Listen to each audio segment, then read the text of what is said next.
అందరికీ నమస్కారం. ఈరోజు మార్నింగ్ న్యూస్. రంగరాజన్పై దాడి దురదృష్టకరం. పవన్ చిలుకూరి బాలాజీ టెంపుల్ అర్చకులు రంగరాజన్పై జరిగిన దాడిని ఏపీ డీవై సీఎం పవన్ ఖండించారు. ఇది దురదృష్టకరమని, ధర్మ పరిరక్షణపై దాడిగా భావించాలని చెప్పారు. దాడి వెనుక కారణాలేంటో నిగ్గు తేల్చాలని డిమాండ్ చేశారు. ఈ దాడిని తెలంగాణ ప్రభుత్వం తీవ్రంగా పరిగణించాలన్నారు. సనాతన ధర్మ పరిరక్షణ కోసం తనకు రంగరాజన్ అనేక సూచనలు చేస్తున్నట్లు గుర్తు చేసుకున్నారు. ఆయన్ను పరామర్శించాలని టీజీ జననేత నాయకులకు పవన్ సూచించారు. డీవై సీఎం ఆరోగ్యంపై కేంద్ర మంత్రి ట్వీట్ స్పందించిన పవన్, ఏపీ ఉప ముఖ్యమంత్రి పవన్ కళ్యాణ్ త్వరగా కోలుకోవాలని, ఆయన ఆరోగ్యంగా ఉండాలని కోరుకుంటూ కేంద్ర మంత్రి హర్దీప్ సింగ్ పూరి ట్వీట్ చేశారు. దీనిపై పవన్ స్పందించారు. కేంద్ర పెట్రోలియం శాఖ మంత్రి హర్దీప్ సింగ్ గారికి హృదయపూర్వక ధన్యవాదాలు. మీరు నాపై చూపిన సానుభూతి, విషస్, మీ మాటలు నాకు అపారమైన శక్తినిచ్చాయి అని పేర్కొన్నారు. కాగా పవన్ కొన్ని రోజులుగా స్పాండిలైటిస్తో బాధపడుతున్న విషయం తెలిసిందే. గత ప్రభుత్వ అక్రమాలపై బ్యాంకులు సమాచారం ఇవ్వాలి. సీఎం ఏపీ అన్నదాతల బాగు కోసం బ్యాంకులు, ప్రభుత్వం కలిసి పనిచేయాలని సీఎం చంద్రబాబు పిలుపునిచ్చారు. హార్టికల్చర్, ప్రకృతి సాగుకు మద్దతు ఇవ్వాలని దిశానిర్దేశం చేశారు. గత ప్రభుత్వ అక్రమాలపై దర్యాప్తు సంస్థలకు బ్యాంకులు సమాచారం ఇవ్వాలి. ఆంధ్ర విజన్లో భాగస్వాములు కావాలని ఎస్ఎల్బీసీ సమావేశంలో కోరారు. రాష్ట్రంలో రైతుల ఆత్మహత్యలు కనిపించకూడదని స్పష్టం చేశారు. రంగరాజన్కు సీఎం ఫోన్. టీజీ దాడికి గురైన చిలుకూరు ఆలయ ప్రధాన అర్చకుడు రంగరాజన్ను సీఎం రేవంత్ రెడ్డి పరామర్శించారు. ఆయనతో ఫోన్లో మాట్లాడారు. ఇలాంటి దాడులను ప్రభుత్వం సహించేది లేదని తేల్చి చెప్పారు.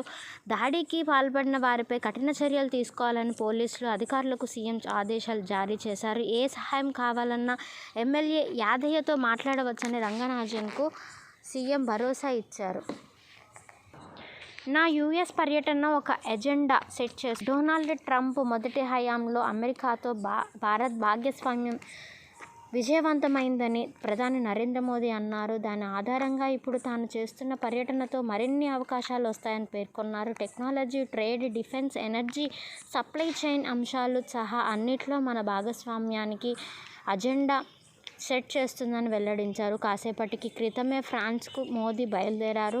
అక్కడ ఏఐ సమ్మిట్ ముగిశాక యూఎస్కి పయనమవుతారు. జగన్ పిటిషన్పై విచారణ వాయిదా. వైసీపీ అధినేత YS Jagan Hyderabad national company law tribunal ఎన్సీఎల్టీలో దాఖలు చేసిన పిటిషన్పై విచారణ మార్చి 6కు వాయిదా పడింది. ఆ పిటిషన్పై కౌంటర్ దాఖలు చేసేందుకు ఆయన తల్లి విజయమ్మ, సోదరి షర్మిల తరఫు లాయర్లు సమయం కోరారు.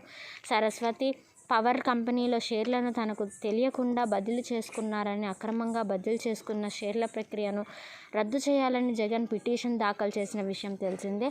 రాష్ట్రంలోని అన్ని వర్గాలకు కన్నీళ్లే. హరీష్ రావు.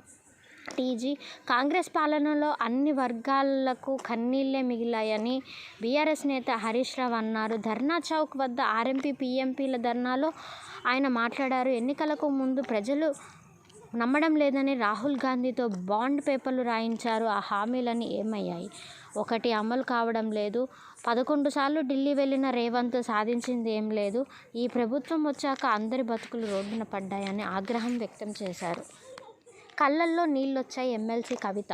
టీజీ కేసీఆర్ పాలన ఐఫోన్ లాగా ఉంటే రేవంత్ రెడ్డి పాలన చైనా ఫోన్ లాగా ఉందని ఎమ్మెల్సీ కవిత విమర్శించారు. బీసీలను మోసం చేస్తున్న కాంగ్రెస్ ప్రభుత్వాన్ని చరిత్ర క్షమించదని హెచ్చరించారు. తన ఎండిపోయిన భూమిని చూపిస్తూ ఒక రైతు బాధపడుతూ పెట్టిన మెసేజ్ చూస్తుంటే కళ్ళల్లో నీళ్లొచ్చాయని తెలిపారు. రాజకీయ కక్షలు పక్కన పెట్టి కాళేశ్వరం నీళ్ల ద్వారా వరద కాలువలు నింపాలని ఆమె జగిత్యాలలో ప్రభుత్వాన్ని డిమాండ్ చేశారు.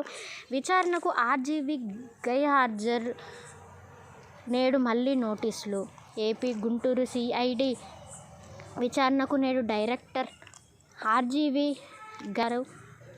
దీంతో నేడు మళ్లీ నోటీసులు ఇవ్వాలని పోలీసులు భావిస్తున్నట్లు తెలుస్తుంది. తాను సినిమా ప్రమోషన్లో ఉన్నందున విచారణకు రాలేనని ఆర్జీవీ 8 వారాల సమయం కోరారు. ఈ క్రమంలో ఆయన తరఫున న్యాయవాదిని సిఐడి కార్యాలయానికి పంపారు. కమ్మరాజ్యంలో కడప 2 సినిమాపై టీడీపీ నేతల ఫిర్యాదు మేరకు సిఐడి ఆర్జీవీకి నోటీసులు జారీ చేసిన విషయం తెలిసిందే. భూములు గుంజుకోవడమే రేవంత్ పని. కేటీఆర్, టీజీ, సీఎం రేవంత్ ప్రజల కోసం పనిచేయడం లేదని, వారి భూములను ఎలా గుంజుకోవాలని ఆలోచిస్తున్నారని బీఆర్ఎస్ వర్కింగ్ ప్రెసిడెంట్ కేటీఆర్ విమర్శించారు. కొడంగల్లో జరుగుతున్న బీఆర్ఎస్ రైతు దీక్షలో ఆయన మాట్లాడారు. ఏడాదిగా రాష్ట్రంలో కౌరవ పాలన సాగుతుంది. కొడంగల్లో జరుగుతుంది. రేవంత్ సోదరులు కొడంగల్ భూములపై కన్నేశారు. అధికారంలోకి వచ్చి 14 నెలలైనా కాంగ్రెస్ చేసిందేమీ లేదని ఆయన ఫైర్ అయ్యారు.